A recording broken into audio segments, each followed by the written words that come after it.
London, Sydney, New York City, three of the world's most iconic cities. Welcome to the Travel Bible. In this video, we will compare three of the most iconic, recognizable cities in the world: London, New York City, and Sydney, to find out which one is the best. Once you've watched the video, we will then ask you which one you'd rather live in, which one you'd visit, and which one you'd avoid. So sit back and enjoy. Let's start off with their locations and their populations. So London, which is the capital city of England, is located in the southeast of the country and has a population of roughly 9.3 million, making it the third most populated city in Europe, only behind Istanbul and Moscow. New York City is located in the northeast of the United States of America. New York City is arguably the most populous city in the USA, but it's not actually the capital. That is Washington. It has a population of around 8.3 million and is the most populated city in the US. And finally, Sydney, which again is arguably the country's most famous city, but it isn't actually the capital. That is Canberra. Sydney is located in the southeast of the country in New South Wales, with a population of roughly 5.3 million, and again, the most populated city in Australia. Now, the population of a city is subjective as to whether this is a good thing or a bad thing. A higher population usually translates to better employment opportunities because of their large economies. Big cities attract companies and business investment and are usually important cultural centres, research hubs. So we will award London with a win here. Let's take a look at another important aspect of a city's population: the people per kilometres squared. A more densely populated city usually means overcrowding, pollution, and expensive crowded housing. So the higher here, the worse. So London has around 5,500 people per square kilometre, Sydney 415, and New York City 10,200. So New York City is by far the most densely populated out of the three, Sydney being the least, and London sitting roughly between the two. So our winner here is Sydney.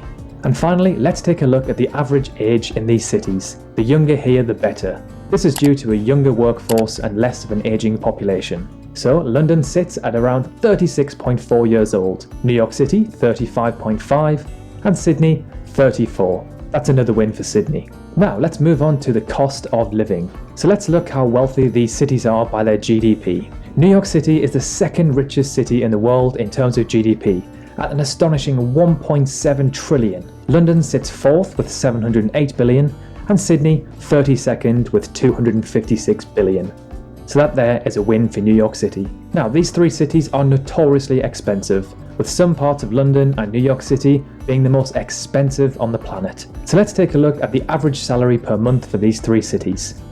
London is $2,800, New York City $4,400, and Sydney $3,500. Now, bearing that in mind, let's look at the average price of a one-bedroom apartment in the city centre.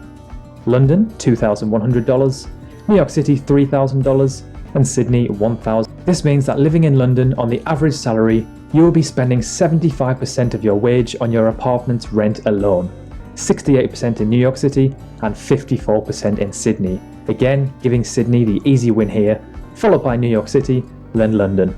For a quick fun novelty index measurement, let's look at the average McDonald's combo meal price, which is usually a decent indicator for seeing how expensive a place is. So New York City is around $9.66, London $8.16, and Sydney $9.12. So next we move on to the environment. Let's look at the average temperature for these three cities. I think it's fair to say that most of the planet, including me, would rather live in a warm or hot place as opposed to a freezing cold place or a place that is too hot. So for this one, there is an obvious winner. London sits at a chilly average temperature of around 11 degrees, New York City around 12.7, and Sydney at a much more pleasing average temperature of 17.7 degrees Celsius. Another important aspect with regards to environment is the nature that surrounds the city. For this, we'll take a look at whether these cities have beaches, lakes, or mountains. So for beaches, New York City and Sydney. For lakes, London and Sydney.